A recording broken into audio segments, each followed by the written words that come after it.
Are you ready to do some work? We're doing the work. And I want to remind everyone that Everybody's so excited about that. well, we're going to get excited. I know we are, Yeah, remember, it comes from us. It comes from us. Work. I love to work. I love it. Centers for Spiritual Living, this year, we have a statement of our global vision every week. And today's automatically lines up with what I'm talking about also. And that is, in the words of Ernest Holmes, the world has learned all it should through suffering. The world has learned all that it should through suffering. And last week, Diane talked to you about tipping points and turning points. Tipping point or turning point? That's a question that we're asking ourselves this month, and it's a question that's inspired by Pam Grout's follow-up to her best-selling book, E Squared, and her new book is called E Cubed. Clever, right?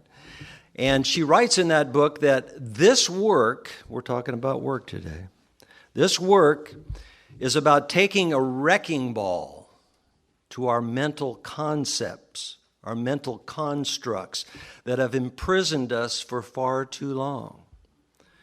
Taking the focus off the limited self that we see in the mirror and putting it on the glorious field of potentiality that allows us to connect to all that is.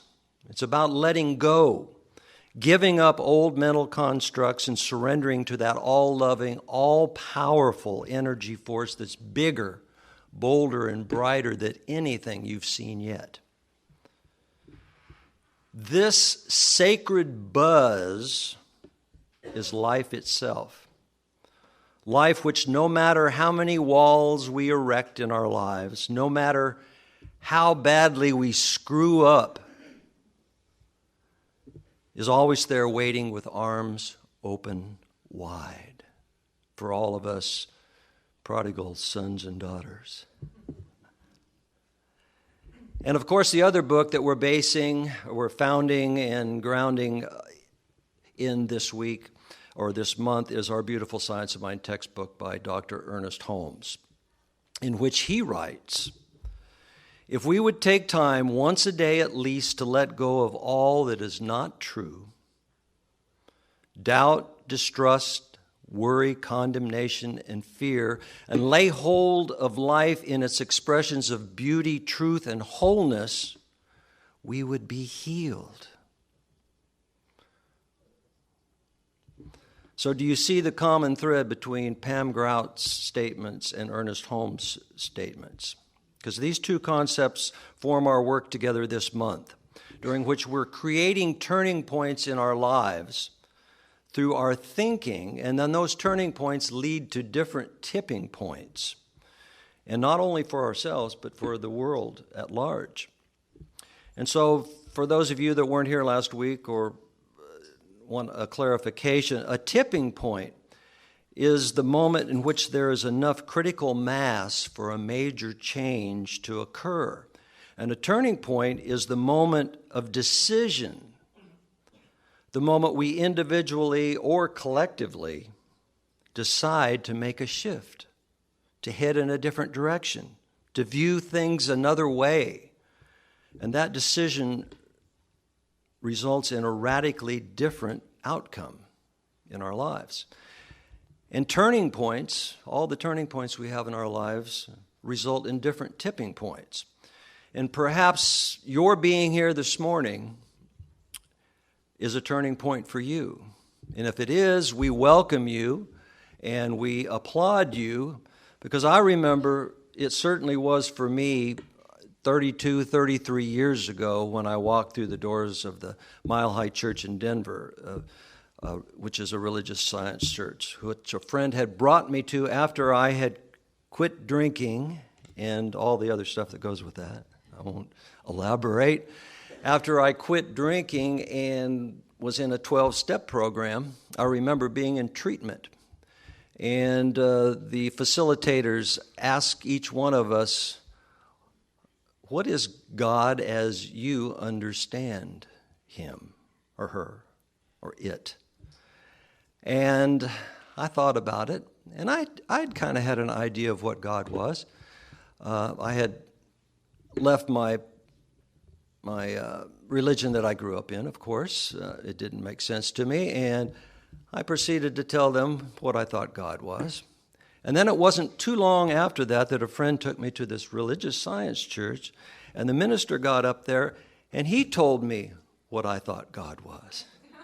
And I knew I was in the right place. And it was a major turning point for me.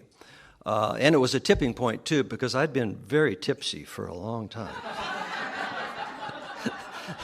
We knew that tipping point was going to happen sooner or later, because it turned me upside down and all around. And luckily, I came up standing straight up, It could have been otherwise. I'm well aware of that. But I could have never predicted it.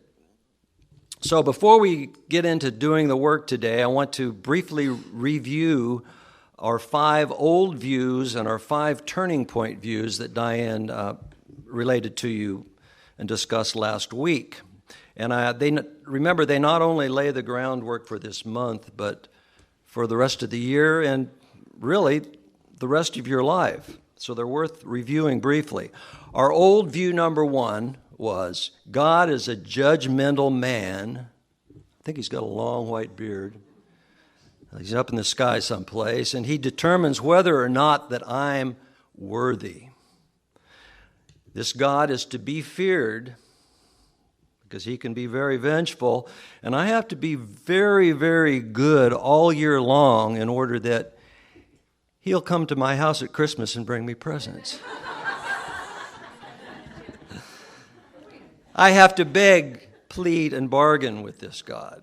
And his punishments are meted out in this life and the ever after life, forever.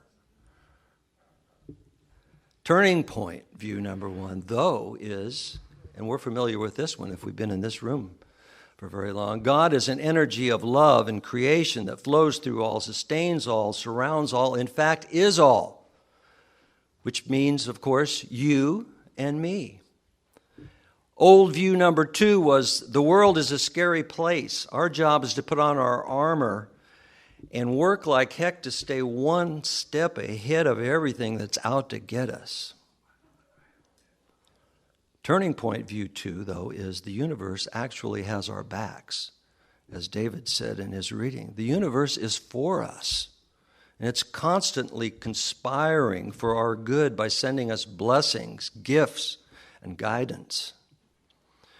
Old view number 3. Life happens to me. I'm an innocent bystander. I'm a pitiful victim of circumstances, of people, of weather, disease. I'm even a victim of my own dysfunction.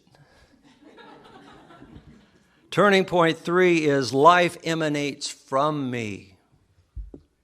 God gave me the kingdom, and I am expressing it right here. I create my world with my thoughts, my beliefs, and my energetic frequencies that I emit. Old view number 4, no pain, no gain. This was made popular in the 80s by those Jane Fonda workout videos.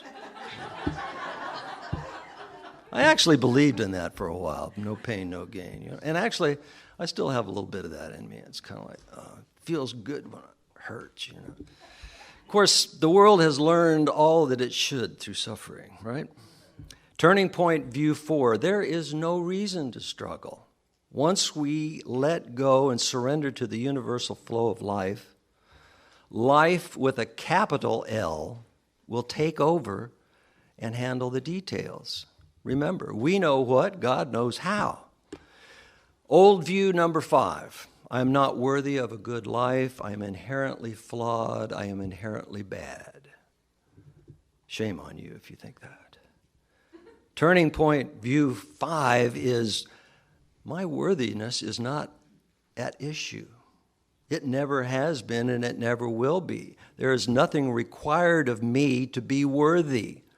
I'm worthy simply because of who I am, a divine expression of the One.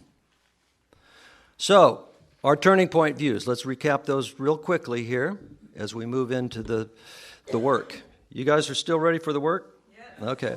God is an energy of love and creation that flows through all, surrounds all, is all, which includes me and you. The universe actually has our back and is constantly conspiring for our good. We create our world with our thoughts, our beliefs, and our energetic frequencies. Once I surrender to this universal flow of life, it takes over. It takes care of all the details. And 5, I am inherently worthy simply because of who I am. So with those turning point views as our foundation, we're going to experiment with this statement from Dr. Ernest Holmes from The Science of Mind. David spoke of this. God can only work for us by working through us. So we have to do the work. Ernest Holmes in the Science of Mind textbook writes that I would rather see a student of this science prove its principle than to have him repeat all of the words of wisdom that have ever been uttered. I'll repeat that because that's very important. I would rather see a student of this science prove its principle than to have him repeat all the words of wisdom that have ever been uttered. I know in my own life that I came into religious science a long time ago, but it took a long time. I mean, I was a very good student. I could learn all that stuff and stick it up in my head and repeat it all and everything. But it took a while before I realized that I was the same person I was before. I was just sober. And I was still acting from that default place within me, from those old beliefs and ideas. And it took a while to realize that through more suffering, of course. And once I did, I started realizing that I do have to prove these principles. And Pam Grout in E Cubed says something similar. She says, I believe that spirituality and abstruse concepts, such as thought creates matter, should be proven, not taken on faith. For years, these principles have made for stimulating dinner conversation, interesting sermon fodder. But because we've only been theorizing about them, not putting them into practice, our world has not been rocked in the radical way that it needs to be. The fact that your thoughts are energy waves being broadcast into this giant field of potentiality is something that you should be aware of in each moment.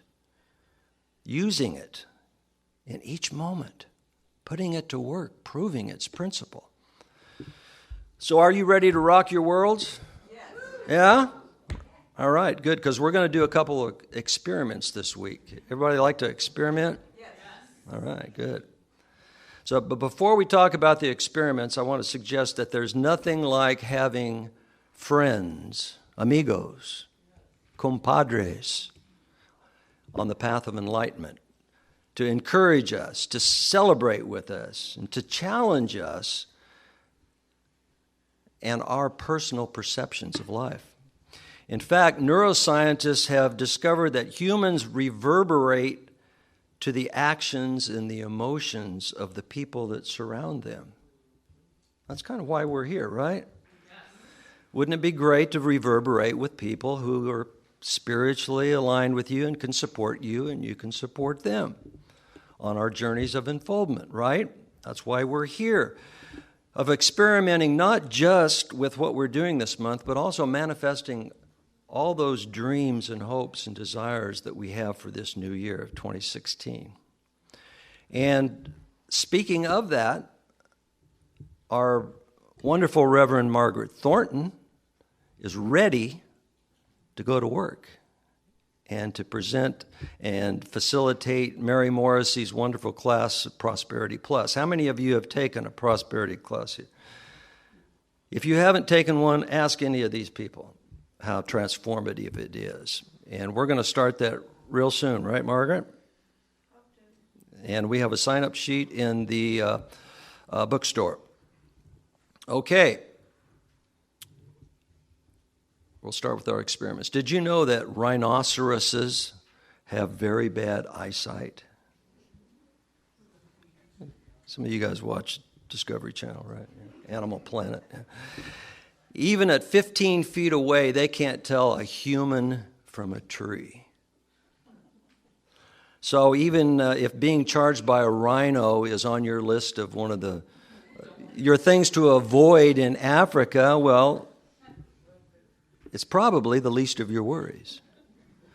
Rhinos, when startled, begin running as fast as they can, and there's no disputing that several tons of snorting rhino heading your way is not something to trouble you, but because rhinos are nearsighted, they're not really charging at you. They're simply running as fast as they can as they possibly can in whatever direction they were pointed in when they became spooked. All you really need to do to be safe from a rhino is just to dive out of the way, jump out of the way. And that rhino will continue running as fast as he can in that same trajectory until he finally wears himself out or realizes he's no longer in danger. So what does that have to do with our experiment? You're all wondering, I know. None of us know. Yeah. Okay. Well, our thoughts are like spooked, nearsighted rhinos, right? Boy, once they take off, once they get some momentum going, it's pretty hard to change their direction or trajectory, isn't it? Once they take off, man, we better pull up our pants. Which is why our first experiment involves starting a new practice first thing in the morning. And I would like to hand those out now. We're going to try to make it easy for you, or easy as we can for you. As you rise out of bed first thing in the morning, this is your new experiment, your new habit to form every day. Proclaim these words: something amazingly awesome happens to me today. Say that with me. Something amazingly awesome happens to me today. And how are you going to remember to do that? Well, that's why I brought you these. I put these papers in front of you. Put that, fold it up or whatever, and put it next to your bed on the side of the bed where you get up. And every morning when you wake up, we're trying to make it as easy as we can for you, but you're the one that has to do it. You're the one that has to do the work, because God can only work for you by working through you. You're good. Good students. So this simple little practice will only take a few seconds, but it'll prove to you that changing the momentum of those first few minutes of consciousness when you wake up can rewrite the script of your life, the script of your day. Pam Grout writes in her book, E-Cubed. We're trying to make it as easy for you as possible. I have some books in the bookstore if you would like one of these. She writes that by cutting off the feeding tube to the blah, blah, blah, blah soundtrack of negativity, you can begin to see real shifts in your day-to-day reality. Or said another way, by cutting off the feeding tube to the blah, blah, blah, blah soundtrack of negativity, you can create a turning point that creates a new tipping point in your thinking, and then you're going to see real shifts in your day-to-day reality. We're talking about creating new neural pathways. Franklin knows about them. He's the biology professor. New grooves in the brain by thinking new thoughts. And eventually your thoughts will automatically tip over into these new grooves. And it's suggested in Pam Grout's book, E Cubed, that you do this for 3 days. But I think, why just 3 days? Do it the rest of the week. Do it the rest of the month. Do it the rest of the year. Do it, And part 2 of this experiment, during those same 3 days, week, month, year, make a commitment to be grateful. In fact, be in amazed gratitude for everything that happens. Everything. You get a raise. You say, that's amazing. Thank you, universe. You get fired. You say, that's amazing. Thank you, universe. You get stopped by the police. That's amazing. Thank you, universe. You lose 5 pounds. That's amazing. Thank you, universe. You gain 10 pounds. That's amazing. Thank you, universe. You get the picture, right? So these 2 activities will change the trajectory of your runaway, nearsighted rhino thinking in the morning, and will set you up for the second experiment that we're going to do to prove this science, to prove that you are a creative being. And that second experiment can start on Thursday. It can start tomorrow. It can start today and continue next week, the next month. And that is, I loved your song, Chip. If you don't find it, you're not looking hard enough. If you can't find the good, if you can't find the love, you're not looking hard enough.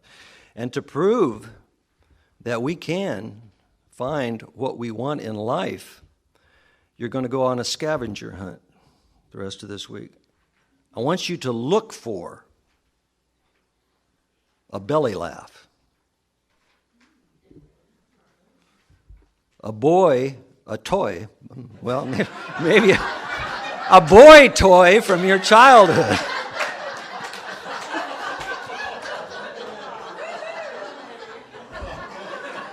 Your favorite high school song. The number 222. We just got an email from Annie Sims. She has this thing all of her life of the number 333. And she sees it everywhere. In fact, when we first sent her first 1099, I had to make up an account number for her. And I just made up the number 333. When she got it, she was like, wow.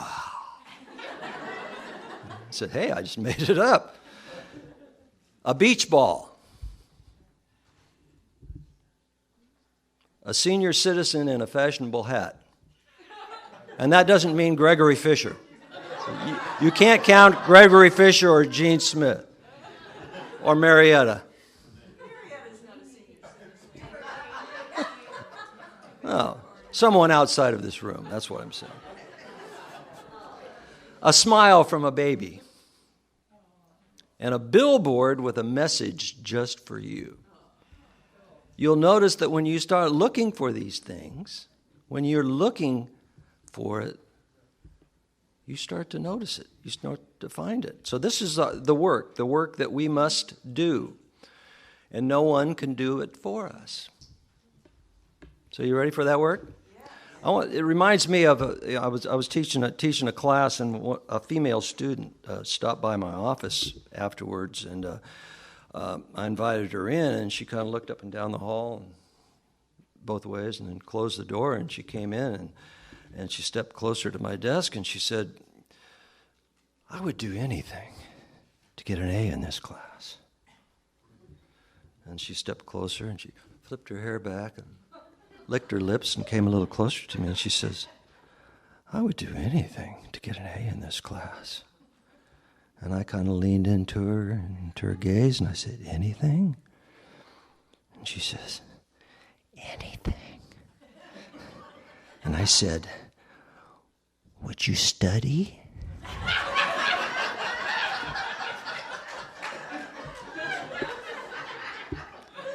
If we want to create turning points in our life so that our life tips over into a life filled with, it was Diane, actually. She was behind me in the Science of Mind classes.